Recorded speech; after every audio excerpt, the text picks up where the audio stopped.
Halo, assalamualaikum warahmatullahi wabarakatuh. Kembali lagi di channel Prima Crypto. Oke, buat kalian yang baru datang di channel Prima Crypto, silahkan bantu subscribe channel Prima Crypto karena subscribe itu gratis dan nyalakan loncengnya agar kalian bisa mendapatkan notifikasi video terbaru dari saya setiap harinya. Oke, terima kasih buat kalian yang sudah subscribe. Semoga rezeki makin lancar dan selalu profit setiap hari. Buat kalian yang belum join channel Telegram, silahkan join melalui link yang ada di deskripsi di bawah video ini, teman-teman. Jadi di kesempatan kali ini kita akan mencoba membahas Terra Classic atau Lunsi ya. Bagaimana kabar kalian Lunsi Army? Semoga dalam keadaan sehat dan cuan everyday. Hari ini untuk Lunsi ya ada berita menarik ya. Tapi sebelum kita bahas ada airdrop ya teman-teman dari Bitmart ya, dan Prima Crypto sudah berkolaborasi ya dengan Bitmart dan akan memberikan kurang lebih 25.000 CFX ya price poolnya, dan kalian bisa daftar gunakan link yang ada di deskripsi untuk dapetin airdropnya ya. Untuk Bitmart wajib menggunakan VPN teman-teman ya, dan silahkan lakukan trading ya minimal $10 ya teman-teman agar bisa dapetin 25.000 CFX ya teman-teman ya. Oke, jadi seperti itu ya buat teman-teman semua. Ini eventnya di 18 atau 18 Februari sampai 25 Februari teman-teman ya. Oke, kemudian kita langsung aja bahas mengenai Lunsi ya. Jadi hari ini Bitmart ada kenaikan 1,22% Lunsi ya, dan kalian bisa cek di CoinMarketCap juga ada kenaikannya sedikit ya. Oke, dan perdagangan dalam 24 jam terakhir ada penurunan 19%. Terus Lunsi masih berada di peringkat ke-53 ya teman-teman ya. Kemudian untuk hari ini global crypto market cap kenaikan 1,4%, BTC di angka 370.500.000, Ethereum 25.300, dan BNB masih 4,7 juta rupiah teman-teman. Kemudian video ini hanya sekedar sharing berbagi ke teman-teman semua segala keputusan untuk berinvestasi. Ada pada diri kalian sendiri, selalu gunakan dan bebas ya jika ingin melakukan investment teman-teman. Jadi di sini ada berita menarik dari Binance, kemungkinan melanjutkan Terra Classic burn saat komunitas mengesahkan proposal utama. Jadi untuk Binance kemungkinan akan melanjutkan kontribusi yang awalnya dijanjikan untuk inisiatif pembakaran Lunsi karena komunitas Lunsi memberikan suara untuk menyetujui dua proposal sinyal utama yang menangani masalah bursa teman-teman. Jadi proposal sinyal diperkenalkan oleh pengembang inti Terra Classic Edward Kim tak lama setelah Binance membuat perubahan pada kontribusi pembakaran mereka setelah disahkan proposal 10983 yang berusaha mencetak ulang 50% dari semua token Lunsi yang dibakar alih-alih 10% untuk diperkenalkan lebih banyak dana ke kumpulan komunitas. Tidak ingin melihat sebagian besar token yang dibakar dicetak ulang, Binance harus menangguhkan pembakaran hingga Maret dan mengusulkan persyaratan untuk melanjutkan pembakaran di bursa. Jadi pertukaran mencatat bahwa itu akan melanjutkan pembakarannya jika kebutuhan dipenuhi pada 1 Maret. Itu juga mengungkapkan rencana untuk membakar 50% dari biaya perdagangan dan bukan 100% yang dijanjikan pada awalnya. Meskipun Kim memperkenalkan 3 proposal sinyal, hanya 2 di antara yang ditunjukkan untuk mengatasi masalah ini. Proposal 11358 mengecualikan dompet milik Binance dari pajak on-chain 0,2% selama transfer internal teman-teman. Seperti yang diminta Binance memberikan daftar dompet miliknya kepada komunitas dalam hal ini. Tapi pergerakan eksternal akan tetap menjadi pajak ya teman-teman. Dan proposal 11359 meminta persetujuan komunitas untuk membuat dompet bagar Lunsi terpisah untuk Binance guna mencegah pengembalian token di masa mendatang. Jadi setiap Lunsi ini yang dikirim ke dompet baru akan dikecualikan dari perhitungan pengembalian uang ya, dan tetap dibakar teman-teman. Kemudian Binance menyadari bahwa meskipun Signa RX ini telah dimatikan masih bisa dihidupkan. Menyusul persetujuan proposal ini, proposal 11367 diajukan kemarin untuk memperkenalkan pemutakhiran perangkat yang dari blockchain Lunsi ke versi 1.10 yang akan mengimplementasikan fitur yang diusulkan.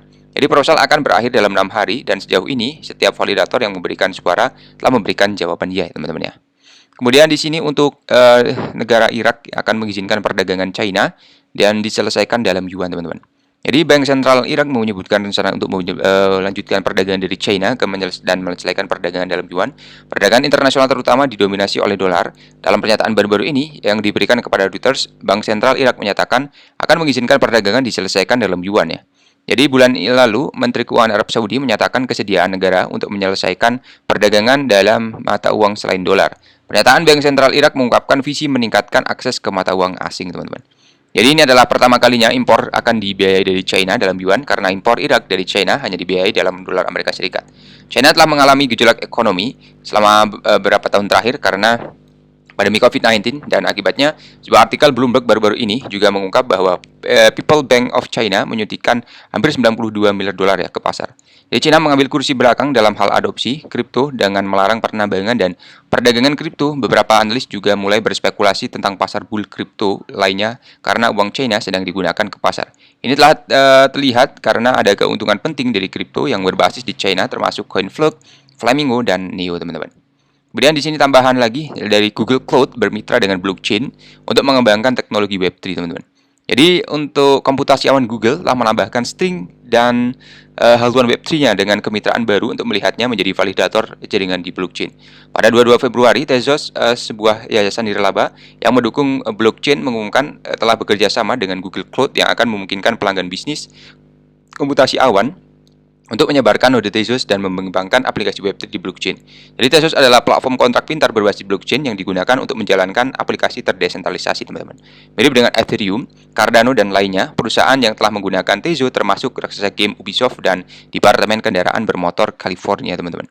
Jadi kemitraan ini juga akan memungkinkan perusahaan dan pengembang untuk menghosting dan menerapkan node RPC (Remote Procedure Call) untuk aplikasi Web3 menggunakan blockchain Tezos dan infrastruktur Google Cloud, teman-teman. Jadi Tezos Foundation akan memberikan pelanggan Google Cloud baru yang sudah ada akses ke program pembuatan kue perusahaan. Melalui program ini, Tezos akan menawarkan kepada pelanggan Google Cloud yang tertarik untuk membangun aplikasi Web3 dan penerapan node, kemudian pengindeks yang mudah ya pada protokol Tezos. Jadi kemitraan ini juga diatur untuk menyediakan startup inkubator Tezos terpilih dengan kredit Google Cloud dan bimbingan Google untuk program Cloud Startup, teman-teman. Jadi di Google Cloud ini kami menyediakan infrastruktur yang aman dan andal bagi para pendiri, kemudian pengembang Web3 untuk berinovasi dan menskalakan aplikasi mereka. Sementara itu untuk Chief Commercial Officer Mason Edwards mengatakan, kemitraan tersebut merupakan langkah menuju pencapaian adopsi institusional dan peluang pasar massal untuk teknologi Web3, teman-teman. Kemudian di 2 Januari, teman-teman, Google Cloud ini membentuk tim khusus ya untuk aset digital yang bertujuan untuk memfasilitasi pertumbuhan dan kemajuan ekosistem. Tujuan utama adalah untuk membantu klien Google Cloud dalam menghasilkan, bertukar, dan mempertahankan nilai, dan memperkenalkan produk baru pada platform yang didukung blockchain, teman-teman. Oke, kemudian di sini untuk BTC tetap lebih rendah ya setelah rilis risalah FOMC, teman-teman ya. Jadi salah dari 31 Januari Februari, pertemuan Komite Pasar Terbuka Federal Reserve menyarankan sentimen hawkish dan dovish di antara para peserta. Tapi yang hilang adalah diskusi tentang jeda dalam siklus kenaikan suku bunga Bank Sentral Amerika Serikat. Hampir semua peserta mengamati bahwa memperlambat laju kenaikan suku bunga pada saat ini akan memungkinkan manajemen resiko yang tepat, teman-teman. Menurut risalah pertemuan, di mana The Fed menaikkan suku bunga dana sebesar 25 basis poin dan sebuah perlambatan dari kenaikan 50 dan 75 basis poin yang menjadi norma sepanjang tahun 2022, teman-teman ya. Lalu untuk burung merpati, beberapa peserta mencatat melemahnya pertumbuhan permintaan konsumen. Namun di sisi hawkish, beberapa orang di pertemuan tersebut mengatakan beberapa ukuran kondisi keuangan telah mereda selama beberapa bulan terakhir, teman-teman. Jadi David Willock dari Bloomberg ini hanya menemukan satu penyebutan kata jeda dalam risalah dan itu mengacu pada bank sentral lainnya. Ini agak penting karena pasar baru-baru ini 3 minggu lalu telah menghargai jeda dalam kenaikan suku bunga The Fed ya, teman-teman. Dan setelah serangkaian data ekonomi yang kuat, jumlah berbicara Fed yang hawkish. Pasar sekarang mengantisipasi tidak hanya kenaikan 25 basis poin di bulan Mei, teman-teman ya. Dan di situ perubahan tersebut telah membantu mendorong imbal treasury dan di sini untuk 10 tahun level di rendah ya di bulan 3,92% dan imbal 2 tahun ke level tertinggi, teman-teman. Oke, jadi seperti dulu saja untuk pembahasan kali ini. Buat semua yang belum subscribe, silahkan bantu subscribe karena subscribe itu gratis, dan nyalakan loncengnya agar kalian bisa dapat notifikasi video terbaru dari saya setiap hari. Terima kasih sudah menonton video ini. Share jika bermanfaat. Sampai jumpa di video selanjutnya. Wassalamualaikum warahmatullahi wabarakatuh. Salam profit.